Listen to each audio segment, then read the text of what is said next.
Alice Dixon's enlistment in the Army during World War II marked the beginning of an extraordinary journey of resilience and service that would define her life. She did not know at the time that her decision would set the stage for a long career of service to her country and people. Dixon, who became a member of the 688 Central Postal Directory Battalion, was one of the first black women to serve in the U.S. Army during a time of racial segregation and inequality. Alice Lillian Ellis was born on September 11, 1907, in Boston, Massachusetts, to a family of 9 children. Her early life in a diverse neighborhood influenced her worldview. She was raised in an environment where she interacted with people from different ethnicities and backgrounds, including Jewish and Irish communities, which instilled in her a sense of belonging to a larger human family.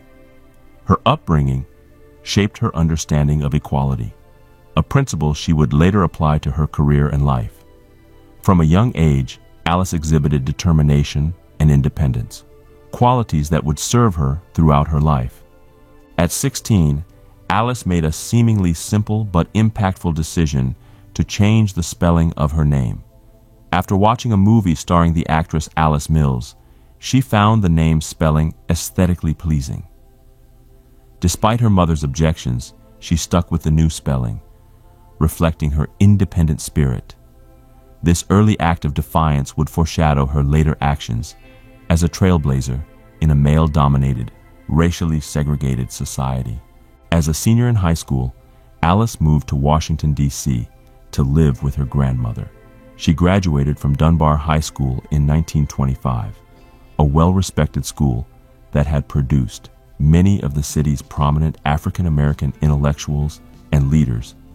Although she enrolled at Howard University, financial constraints soon forced her to leave school. Alice took up a job at the Lincoln Theater, known as Washington's Black Broadway, where she worked as a secretary, earning $15 a week. Despite living on a tight budget, she sent most of her earnings back to support her family, demonstrating her deep sense of responsibility toward her siblings. Her early years working in the theater marked the beginning of her administrative career, which would later serve her well in the military and government service. At the age of 23, Alice married George Dixon.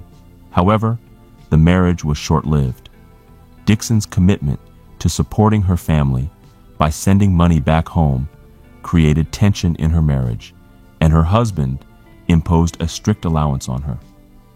This strain eventually led to their divorce, but Alice's dedication to her family remained unwavering.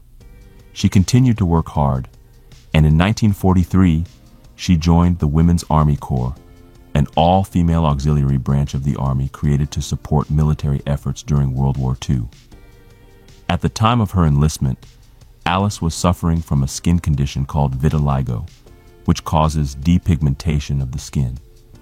Seeking treatment for her condition, she hoped that Army doctors would be able to provide a cure, but instead, she received an unhelpful diagnosis that left her in tears. Despite the personal challenges she faced, Dixon embraced her role in the Army. Stationed at Fort Sam Houston, Texas, she quickly excelled in her duties. She was tasked with correspondence for a general, and her work was so impressive that he recommended she be placed on the men's roster to receive a rank. This marked one of the first instances in which Dixon demonstrated her exceptional abilities and determination to succeed despite the obstacles placed before her as a black woman in the military. As the war raged on, the Army recognized the need to maintain morale among the troops, particularly through communication with loved ones. The lack of mail was causing frustration and discouragement among soldiers. To address this, the Army sought 1,000 women to serve overseas, organizing and distributing the large volumes of mail that had accumulated. Initially, the WAC was composed of white women, but civil rights organizations advocated for the inclusion of black women in overseas service.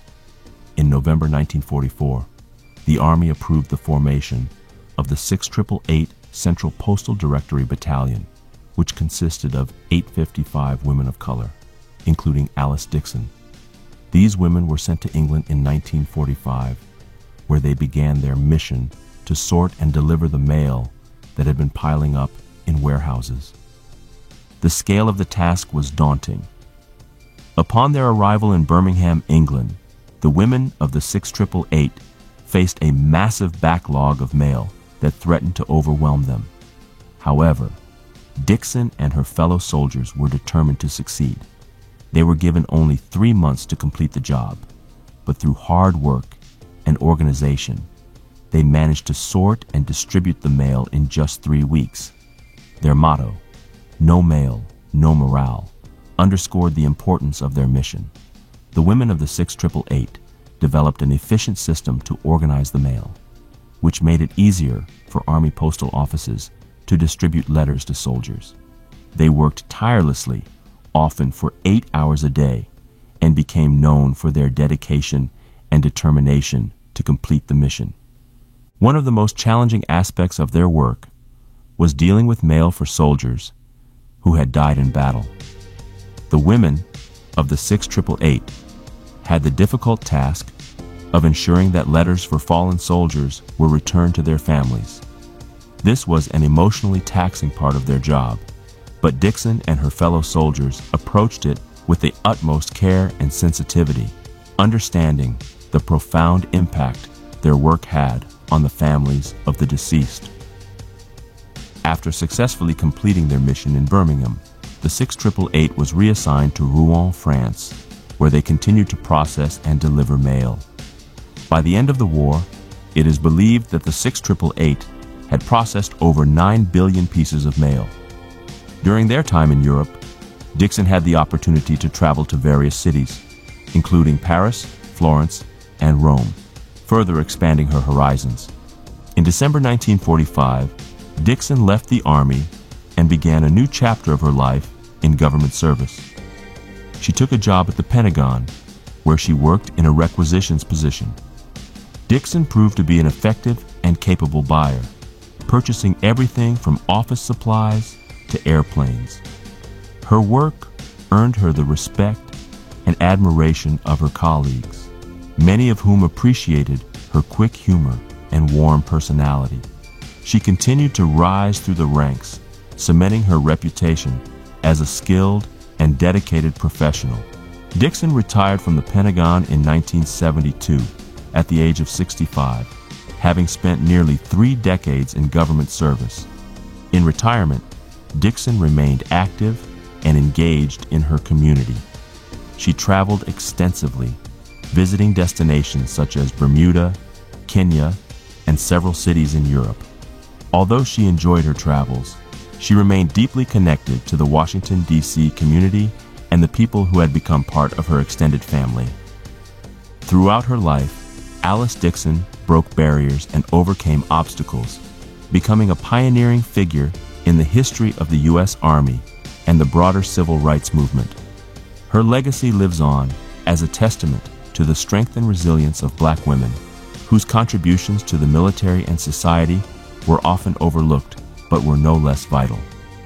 Dixon's story serves as an inspiration to all who face adversity, reminding us that through hard work, dedication, and a commitment to helping others, we can overcome even the most difficult challenges. If you like this video and know someone in the military, please share it with them. Thank you for watching.